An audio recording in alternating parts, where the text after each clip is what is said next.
Buying a house used to be the golden ticket to the American dream. Work hard, save up, and one day that white picket fence lifestyle could be yours. But for millions of young people today, owning your own little slice of the suburban fantasy seems more out of reach than ever. No need to pack your bags for Fantasyland yet. This isn't another doomer video about how homeownership is dead, but prices have definitely gone out of control, rising way faster than what most people earn. Last time I checked Zillow, the average house in my area costs more than I make in 5 years. Literally. So how did things get so out of whack? Why does it feel like homes are getting snapped up by CEOs and Silicon Valley investors, while the rest of us are stuck renting from mega landlords? Are we really headed towards some dystopian future where only the wealthy 1% get to own property?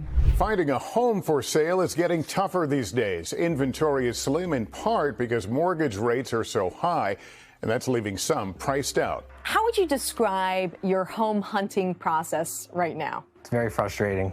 Very frustrating. You get your hopes up for those houses and you envision yourself in those houses and then it falls through. The gap between home prices and wages has been rapidly widening over the past few decades, making home ownership increasingly difficult for the average American. According to data from the Joint Center for Housing Studies at Harvard University, home prices have risen significantly faster than incomes since the 1980s. In fact, between 1990 and 2020, median home prices increased by 112%. While median household incomes only grew by 67% over that same period when adjusted for inflation. This disparity is even more pronounced in certain metro areas. For example, in Los Angeles, home prices grew 226% versus income growth of just 44%. This growing divide has pushed home ownership out of reach for many middle-class households. Back in 1980, the median home price was only 2.6 times the median household income in the US. But by 2020, the median home price had risen to 5.3 times higher than the median income, meaning home values appreciated at twice the rate of wages. As a result, it now takes a far larger portion of a family's paycheck to afford a mortgage each month. According to data from Black Knight Inc., nearly 40% of the median household income is required just to cover the monthly mortgage payment on the average home purchase today. The impact of this affordability crisis falls heavily on younger generations entering the housing market. Millennials need to spend around 43% of their income to afford a home, while members of Gen Z may spend as much as 54%. Saving for a down payment has also become nearly impossible for many young buyers. With home values rising so quickly, it can take over a decade for first-time buyers to save up even a 10% down payment. This lack of affordability has led to drastic declines in home ownership rates for Americans under age 35 in the past decade.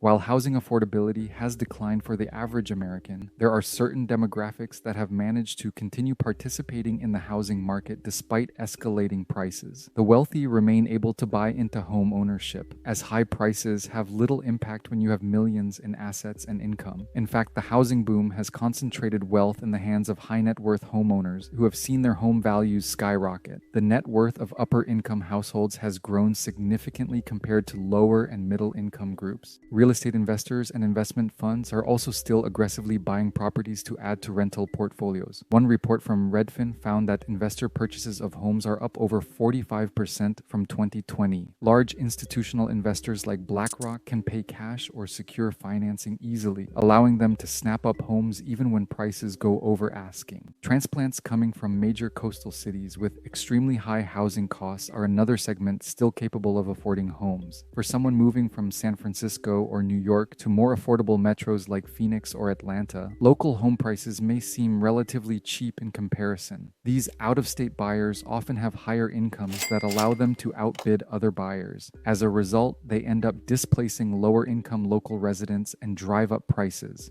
On the flip side, certain groups have been almost entirely priced out of the housing market due to declining affordability. Younger demographics are perhaps the most impacted. First-time homebuyers are typically millennials and Gen Zers just starting their careers. With less time to accumulate savings and lower incomes early in their working lives, it's immensely challenging to save up a down payment when home prices are appreciating so rapidly. First-timers also lack existing home equity they can tap to afford a new purchase. According to Redfin, the typical first-time buyer today is 36 years old, up from 33 in 2019. The delayed timeline makes it difficult to build long-term housing wealth. The middle class has also struggled enormously to keep up with unaffordable housing. Dual-income middle-class households earning around the median U.S. salary find themselves squeezed. They make too much to qualify for affordable housing assistance, but not enough to comfortably afford a mortgage. Saving for a down payment on a middle-class income requires a lengthy time frame that may never be achieved if prices outpace their gradual savings. Finally, low-income groups have been pushed entirely out of the for-sale market. Minimum wage workers obviously cannot afford to buy anything even remotely close to a median-priced home with their earnings. Without access to affordable starter homes, the path to building generational wealth through housing is blocked. Two major factors propelling the housing affordability crisis are the influx of real estate investors and a shortage of affordable housing supply. As previously mentioned, deep-pocketed investors have played a significant role in reducing affordable inventory. Corporations, investment firms, and wealthy individuals are buying up properties at an unprecedented rate to turn them into rental units. All this investor activity takes homes off the for-sale market. There's now intense competition for regular home buyers bidding against these investment cash buyers. Reduced supply allows sellers to demand higher prices. Outdated zoning laws are also restricting construction of new, affordable, dense housing in many cities. Regulations frequently limit building to detached single-family homes, preventing more affordable condos, townhomes, and apartments from being developed. Minimum lot sizes further constrain how many total units can be built, with demand so high, increasing the housing density on available land is necessary. But zoning makes it illegal. The combination of these factors, investor purchases, restrictive zoning, high building costs, has severely limited the supply of affordable starter homes while doing nothing to stem demand. Hence, prices continue to climb beyond the reach of many Americans. If housing affordability continues on this trajectory, there could be lasting impacts on wealth inequality, communities, and rental markets across the country. As home values rise, equity becomes concentrated in fewer hands. The net worth gap between homeowners and renters widens. Younger, lower-income households are largely locked out of the primary path to building wealth through housing. This exacerbates the already growing divide between the wealthy and lower middle classes. Home equity fuels further investing and financial opportunities unavailable to renters, creating a self-reinforcing wealth effect.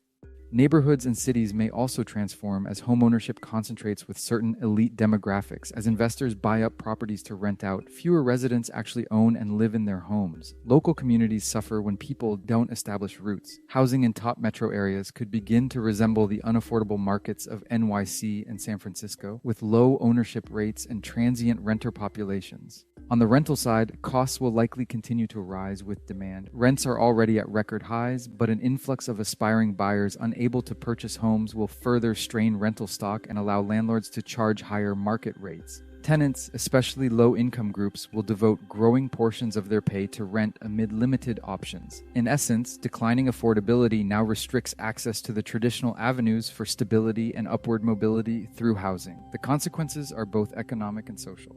The steep decline in housing affordability over recent decades has made buying a home increasingly difficult for average Americans. With prices rising exponentially faster than incomes, homeownership is now out of reach for many hardworking families. While the wealthy and real estate investors continue participating in the market, huge segments of the population are being left behind. Rents are also soaring, squeezing lower-income households.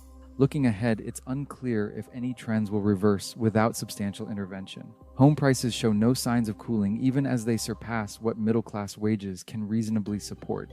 The social and economic consequences for younger generations are troubling, so can anything be done? Policymakers may need to re-examine zoning laws that restrict housing density. Construction costs could be reduced through subsidies, and access to affordable mortgages for qualified buyers may need to expand. But easy solutions do not readily exist. For now, the great American dream of home ownership appears to be on shaky ground.